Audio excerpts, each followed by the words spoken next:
You're listening to Easy Travels, an original podcast from Nexion Travel Group.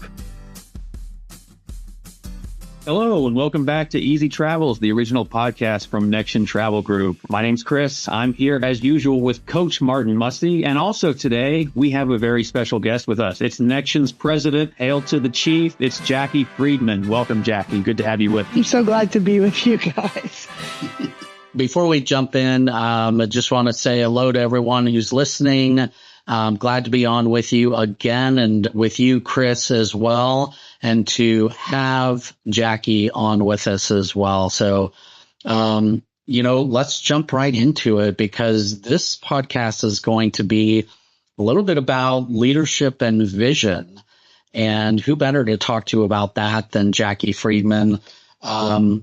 First question, Jackie, to just ask you, I get the benefit of getting to, sit with you and see you behind the scenes and not just up in front and talking to our advisors and, great examples of leadership that I get to see all the time. But from your perspective, I just want to ask you've been at the helm of Nexion Travel Group for many years. How would you say your leadership vision evolved, especially in response to some of the major shifts in the travel industry over the past decade? Yeah, no, Martin, that's a really, really good question.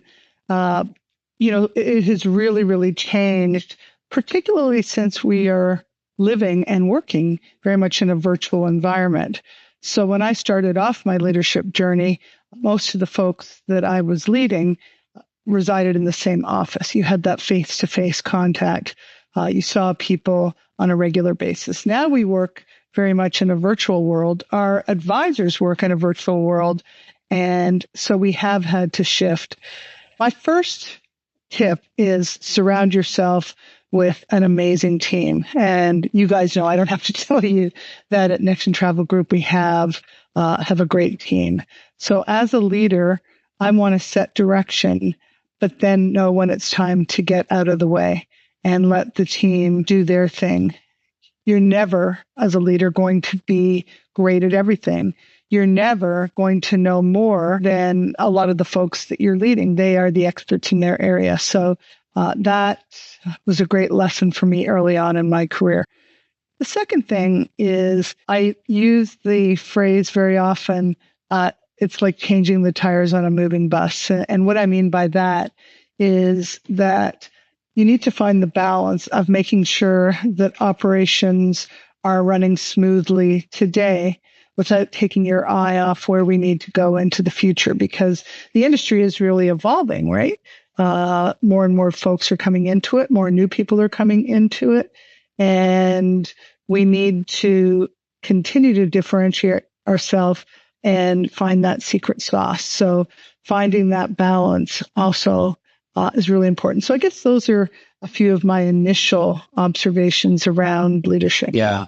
Awesome. Thank you. And before I turn it over to you, Chris, I just have a quick, follow-up question and a point I want to make about this podcast. I mean, we have this opportunity to certainly learn from you, Jackie, but I think, oftentimes, like we say in a lot of businesses, we want to get to know the person behind the name, behind the title. I've had an opportunity to know that you, like me, come from a bit of an arts background. You did music, theater, things like that. We can't go through the whole history of that, certainly, but maybe there's not a lot of people who knew that.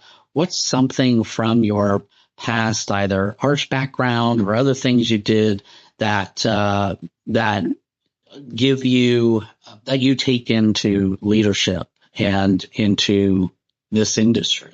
That's a great question. I have two quick examples. The first, through high school and college, I was very involved in music. I used to play in jazz bands, stage bands. And in that environment, there's one person playing each part. So you have your own part, but the success of the band is only as good as each individual player in the band. So that was a very great early leadership tip in terms of how to work on a team.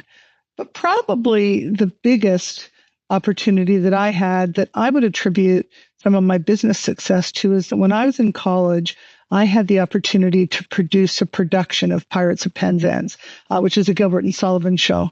As a student producer, I had the guidance of faculty advisory board, but I was responsible, along with my production team, for establishing a budget, for hiring the director and the choreographer and the musical director and the orchestra, how to market it, how to promote it. It truly was the best hands-on experience that I ever had. And, looking back, I would say that I probably learned more doing that, Martin, than I did in any of the classes that I took.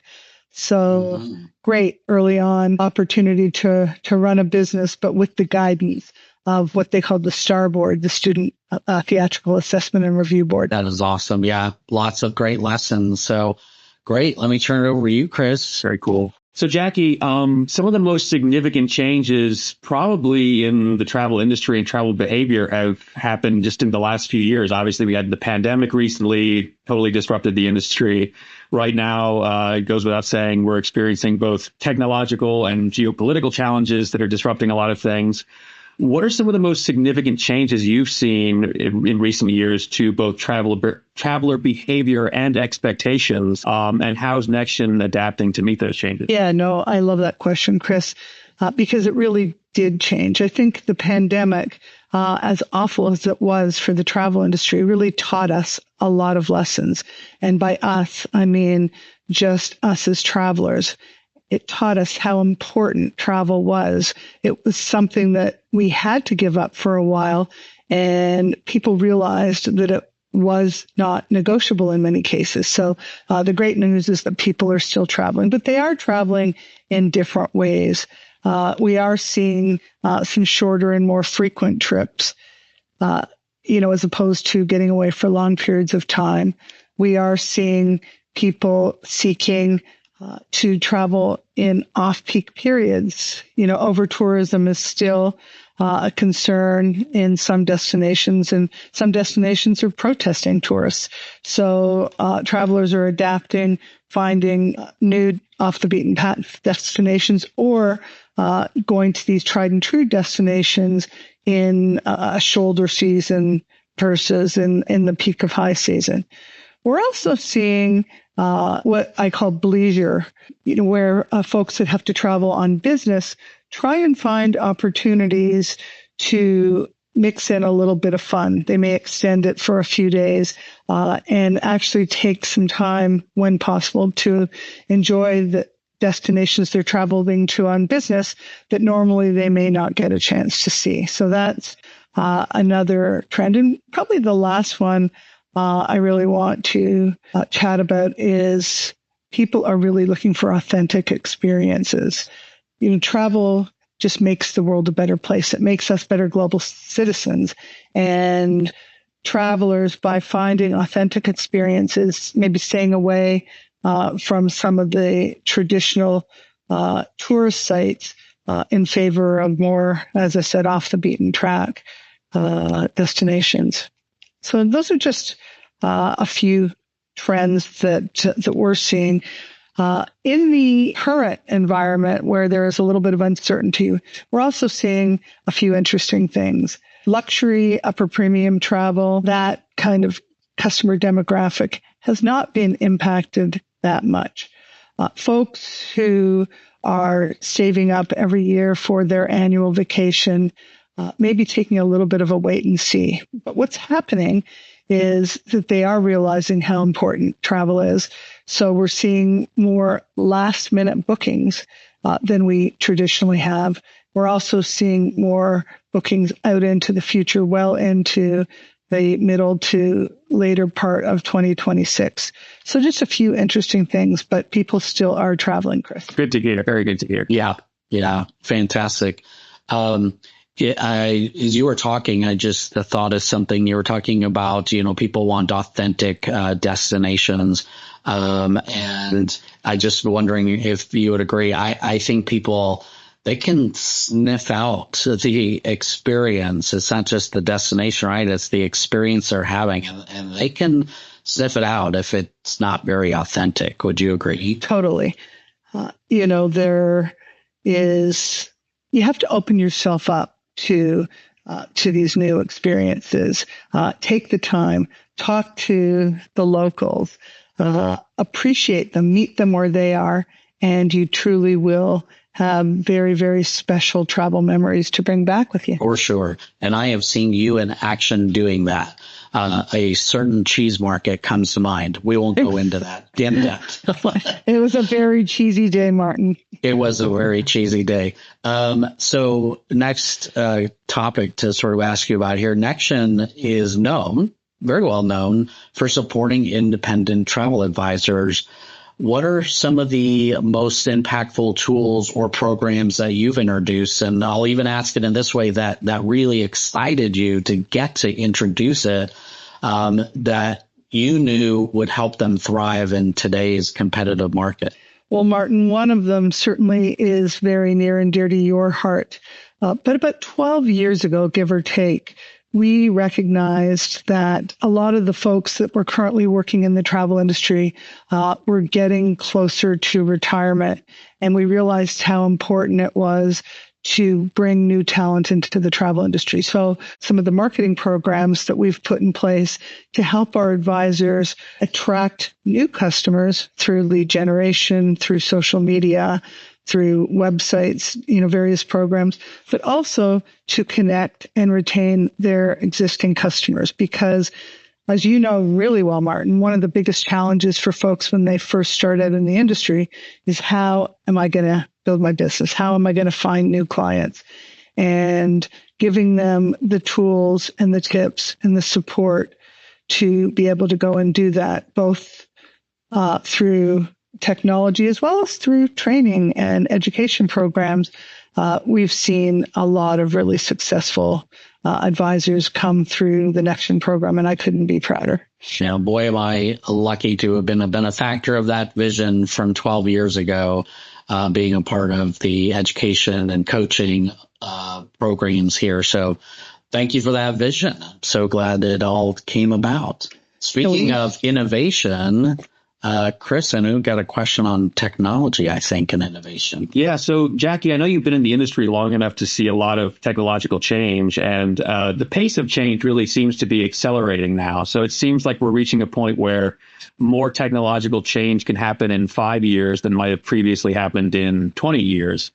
And I wanted to ask, A, is that exciting to you? And B, more importantly, just how is Nexion leveraging these technological changes to enhance the advisor experience, the client experience, and which of these innovations in technology are you the most excited about in the near future? Chris, certainly when I look back, when I started my career 41 years ago, we had very little technology. So I have experienced so much change in that area. But, if you really think about how advisors are running their business today, a lot of them work from home. They work on their own. They rely on technology to keep them connected. They rely on technology to do their research, to stay on top of their craft. And, there have been times throughout my career where folks have been afraid that emerging technologies were going to replace the travel advisor. Everyone was convinced the internet was going to mean the demise of the travel advisor, and we all know that that never happened. Today, there are similar concerns about artificial intelligence, but I am a believer that learning from the past should guide us in the future. And so the successful advisors today are determining how they can make these technologies enhance what they do best, which is provide that personal touch, that personal service to their customer. So, Nexion is certainly realizing that we need to enable the business operations of folks, whether they're brand new to the industry or established vets. And we are constantly looking at new tools that will help them do just that. One of the things that probably excites me the most is we are currently just getting started on launching an artificial intelligence knowledge platform, for lack of a better word, that will really help advisors get access to the information that they need to do their jobs right at their fingertips. It will help our team support our advisors as well. So that project is in its infancy, but that certainly excites me. And also just seeing how social media can be served up to advisors based on what their clients want, when they want it, and helping them just attract eyeballs to their website. So a lot of exciting stuff happening there, Chris. Yeah, lots of cool stuff happening for sure. Now I'm going to dig a little bit deeper here because I want to get to know Jackie a little bit more. I'm going to ask you a two-part question here. Okay. First part of this is, what has been one of the most rewarding moments in your career at Nexion? And with that, after that, the advice you would give to aspiring leaders in the travel industry. Oh, love that. So probably what's most rewarding to me is when I see folks on the team progress and get to move up. So some of the folks that I've been working with for half their lives, for long periods of time, and just seeing them grow and evolve to build such a strong team. That is certainly rewarding. Probably personally, I had a true honor of being awarded a Travel Weekly Lifetime Achievement Award back in 2020 in the pandemic days, and had a chance to accept that award, not at a black tie gala, but on a Zoom call. And we certainly learned how to be flexible and how to evolve. And then that reminded me of a passion project that we did as a team during the pandemic and putting on a virtual conference, everything from a dance party to Nexion's Got Talent, but just being there for the team and for advisors during the most difficult time that I can recall in our industry, and seeing folks coming through it, and in many cases stronger than ever, probably tops the list in terms of what was the most rewarding. Yeah. And then any advice for aspiring leaders in the industry? I think you need to spend a lot of time listening. Find not only a mentor, but several mentors. Take a look. Who do you admire? Who do you think could help you with various parts of your career? But always listen, always be open to change, and always stay on top of your craft. And remember that the travel industry is a special one because it's so collaborative. Some of my best friends are actually competitors, and we work together for the betterment of the industry. And so find your people, learn from each other, learn that collaboration is much better than competition. Yeah, that's awesome. Thank you for sharing that. That's really, really good advice. And this is the true part two of this question. Is that Chris and I are going to be talking on our next podcast a little bit about imposter syndrome. And I've been talking to a number of folks, obviously, as you know, some newer folks in the industry. But this always seems to come up as that sense or feeling of imposter syndrome, meaning, I don't feel like what I'm doing, like I can really put myself out there, or they're going to find me out. I'm doing what I'm doing, but they're going to figure me out. Just as an intro to that discussion next week, I think it'd be interesting to hear from you. Surely you face some imposter syndrome. How have you dealt with that? Tell us a little bit about that. Yeah, no, I don't think anyone would be honest with themselves if they say they never faced it. But the reality is you need to believe in yourself. And that's the first step. So you're never going to know it all. Spoiler alert. We always have things to learn. There are always people that know more than we do. And so I think being honest and authentic with folks, if you don't know the answer to something, let them know you don't know the answer, but say, I will get back to you, and then make sure that you do get back to them. But if I have to think of a personal example, I have the opportunity to get to speak at various conferences, either on a panel or as a speaker. And I will never forget my first time having to do that. It was early on in my career. I was up on a panel with folks that were more established than I was. I was convinced that I was going to make a fool of myself, that I was going to be revealed as not knowing as much as my colleagues. And I got to tell you, I was nervous. My first question, I would probably give myself a C- in terms of how I answered that. But I realized all I can do is the best and, be open, honest, and authentic. And by the end of that event, I was definitely more comfortable. But even today, when I get up there on stage or I have to go speak, I still have to have a little conversation with myself, calm myself down. Not that I get nervous, but if that doesn't happen, if you get too comfortable, then that can be a problem as well. So you just have to believe in yourself and realize that you're probably a harsher critic on your lack of knowledge than those around you. And as soon as you come to that realization, it really helps. No, I appreciate you sharing that. That's, a bit of vulnerability there to talk about that. So thank you. Yeah, Chris, sound like you had something.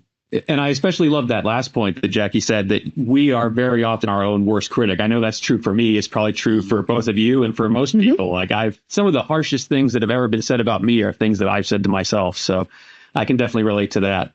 But Jackie, I want to bring you to our most serious and final question of the day. So just take a moment to prepare yourself. Okay, I'm very nervous, Chris. I'm sorry, I didn't mean to chuckle. No, yes. This is very serious, Martin. Please. Very. No, so I wanted to ask Jackie this question because Jackie, as we've already established, is a musician, someone with a musical background. So Jackie, I'm sure you're familiar with the classic song, "The Devil Went Down to Georgia." Am I right?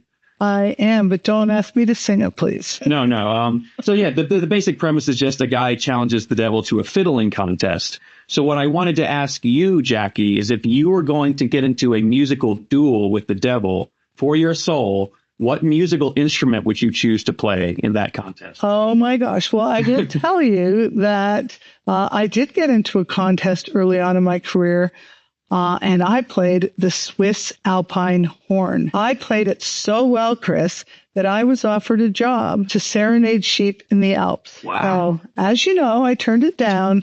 But there are days when I wish what would have been if I had taken that career. But in all seriousness, the Swiss Alpine horn, because it just reminds me of, through the sound of arguably music, you can just bring nature to the natural surroundings. So, yeah, the Swiss Alpine horn. Well, now I'm going to have to go Google what a Swiss Alpine horn looks like, because I'm imagining the big long thing from the Ricola commercial. But I don't think that's it. That's it. It is. You're right. That's the Swiss Alpine horn. Wow. That's the musical instrument. So now I'm imagining you and the devil having a Swiss Alpine horn duel.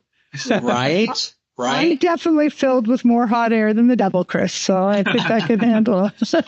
I have no doubt you would win. Chris, you went absolutely right there. I, too, was like, I'm now trying to create this image in my head. And you know what?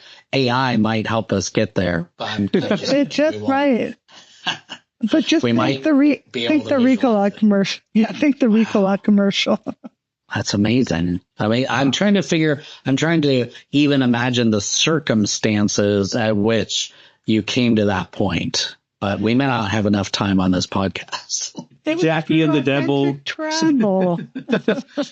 Both standing in the Swiss Alps, wearing lederhosen with mighty Swiss horns, ready to challenge each other to a duel for their mortal souls. Wow. Yeah. That's a joyful thought that's going to stick with me for the rest of the day. So thank you very much for that, Jackie. Hey, you're welcome. And Jackie masterfully brought it back to travel, because through authentic travel, she got that opportunity to do that. That's amazing.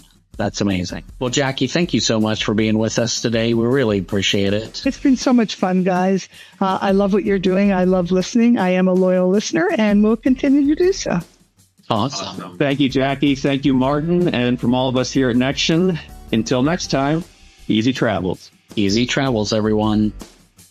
If you have enjoyed today's episode, please like and subscribe wherever you get your podcasts.